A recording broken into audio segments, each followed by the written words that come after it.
Alas, length of our destiny. There are many who have earned the right of freedom from bondage from the flow of life. Many have bartered their newly earned freedom for bondage on astral and mental planes. But what are these new terms we are introducing? Are these some areas far away in our galaxy or in some other distant galaxy? Perhaps it is not exactly so. Perhaps our scientists will say that our astronauts have found no such areas existing. It is to be noted that the sixth center, which we call the junior managing director, is responsible for guiding the eye center as well as for bringing up the internal harmony of the centers. However, unassumingly, the seventh center or the senior managing director keeps helping both the eye center as well as the junior managing center, who do not realize this fact and feel they are solely responsible for progress. However, it is so happens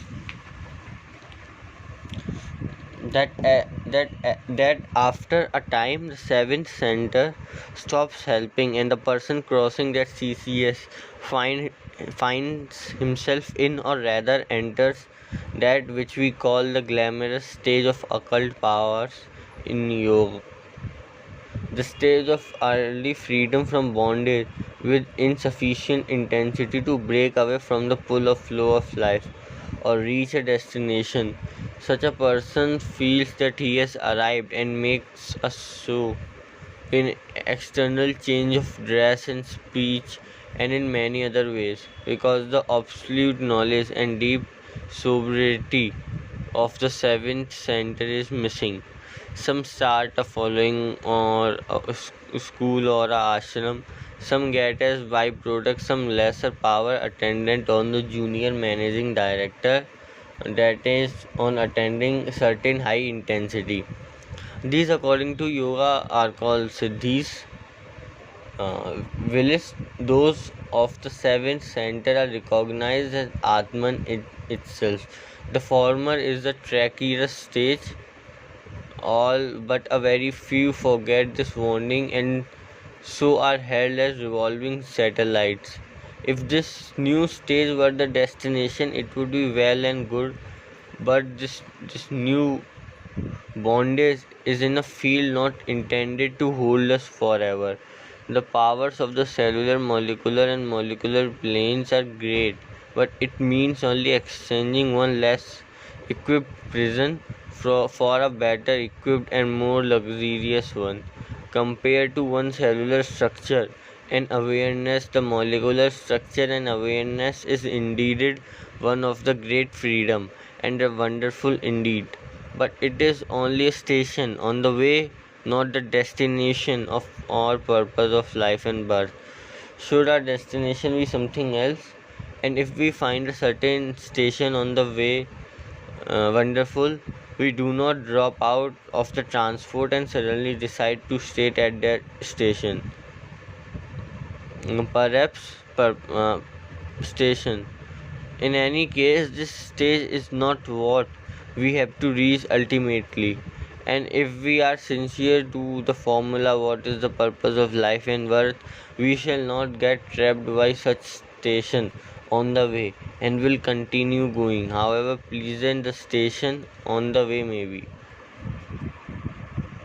Most aspirants not only think that they have arrived, but also that the junior managing director, sixth center, is the chairman, while in fact he is even below the senior managing directors. Such persons describe these at great length in prose, poetry, and the pupils that they find are also mislead, though such aspirants be honest, for they firmly believe that they have now reached their destination. If the destination were so near and so easy of access, then poor indeed is this center creation and its purpose.